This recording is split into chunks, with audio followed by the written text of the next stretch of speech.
Today we are talking about grievous bodily harm, or GBH. Now, this is one of the most serious crimes you can be charged with, short of murder.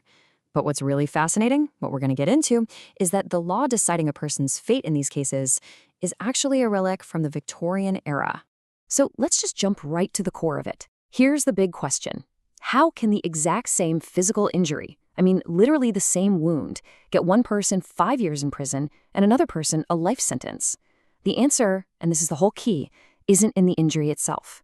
It's all about what was going on in the defendant's head. And here it is laid out plain and simple. On one side, you've got Section 20 GBH, with that 5-year maximum sentence. And on the other, Section 18 GBH, which, wow, carries a maximum of life in prison. So what on earth is the difference maker here? Well, let's break it down. To really get this, we have to go back. Way back. We're talking about a 160-year-old law that is, believe it or not, still deciding people's fates in courtrooms every single day. It's called the Offenses Against the Person Act of 1861. You know, if you talk to legal experts, they'll tell you it's confusing, it's outdated, some have even called it piecemeal legislation. But for all its faults, this is the very law that draws that critical line between a serious prison sentence and a truly life-altering one. Okay, so first things first. Before we get to the state of mind, we have to look at what the prosecution needs to prove for both offenses. We're talking about the physical act itself, the actus reus in legal speak. It's all about the actual harm that was done. And the law recognizes two types of harm. The first one is a wound. And you might be surprised, this is a very, very technical definition. It's not just any old cut. It has to be a break in the continuity of the entire outer layer of skin. That means both the dermis and the epidermis have to be broken. And this is where it gets a little weird, right? This all comes from a key case, Eisenhower, which set the rules. So a small cut that needs stitches? Yep, that's a wound. A stab wound? Absolutely. But severe internal bleeding? Nope. A black eye? Terrible bruising? Not legally a wound, because the skin wasn't completely broken. Strange, huh? So that's a wound. The second type of harm is grievous bodily harm itself. And the legal definition for this, from a case called DPP v. Smith, is just really serious bodily harm. And what's kind of brilliant about this is that the law doesn't define it any more than that. It is completely left up to the jury's common sense to decide what really serious means in each case. And this perfectly illustrates how context is just everything.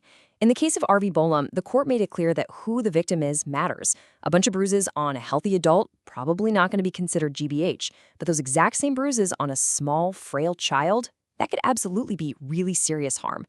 So the same act has a totally different legal weight depending on the victim.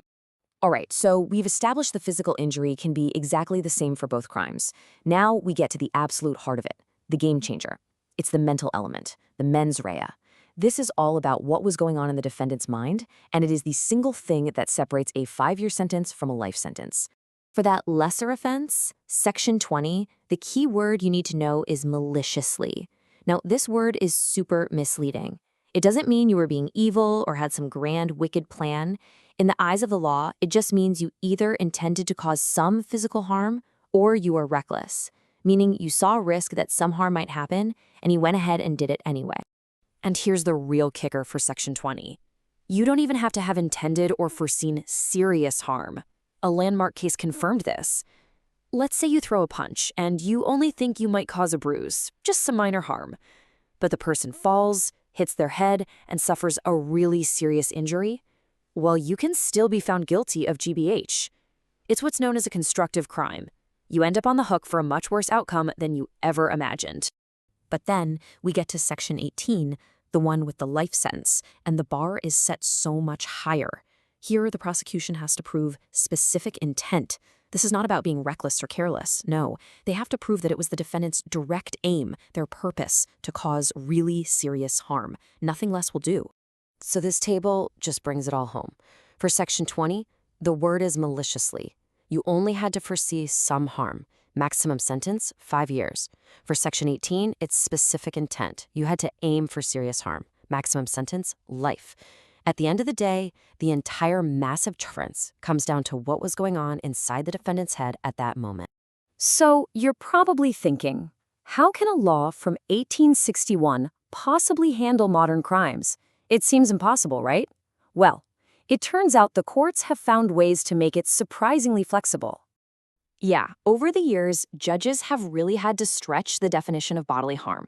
Back in 1998, a huge ruling recognized that a serious psychiatric illness, like clinical depression or PTSD caused by stalking, could actually be GBH. Then, fast forward to 2004, another landmark case said that recklessly transmitting a serious disease like HIV could also count as GBH. And the reasoning for this came from the highest court in the land. Lord Steyn famously argued that the body isn't just flesh and bone. It includes, and I'm quoting here, all parts of his body, including his organs, his nervous system, and his brain. So an injury to any of those things, including a person's mental health, is a form of bodily harm. It was a groundbreaking idea. Okay, so that's all the theory, but what does this actually mean in practice? How does this old Victorian law really play out in a modern courtroom day in and day out? Well, in practice, the sentencing gap is just stark. The maximum for Section 20 is 5 years, sure, but a typical sentence is usually somewhere between 6 months and 4 years. But for Section 18, all of a sudden, you are looking at a typical sentence of 10 to 16 years.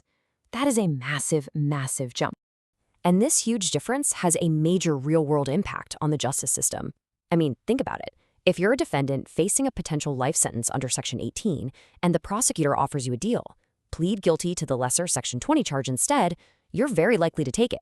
It's a pragmatic choice to trade that chance of a life sentence for a guaranteed maximum of 5 years. Now, of course, the law is far from perfect. Critics are quick to point out its flaws, that confusing, old-fashioned language like maliciously, that very odd technical wound rule, and, the basic fairness of Section 20, which punishes people for serious outcomes they never foresaw. The Law Commission has been proposing reforms for decades, but for now, the 1861 Act is still the law of the land. Which really leaves us with the central question, doesn't it? Is this 160-year-old law just an outdated relic that isn't fit for the modern world? Or has its surprising ability to evolve and adapt to new types of harm, from psychiatric injury to disease transmission, actually proven to be its greatest strength? It's a debate that is still very much alive today.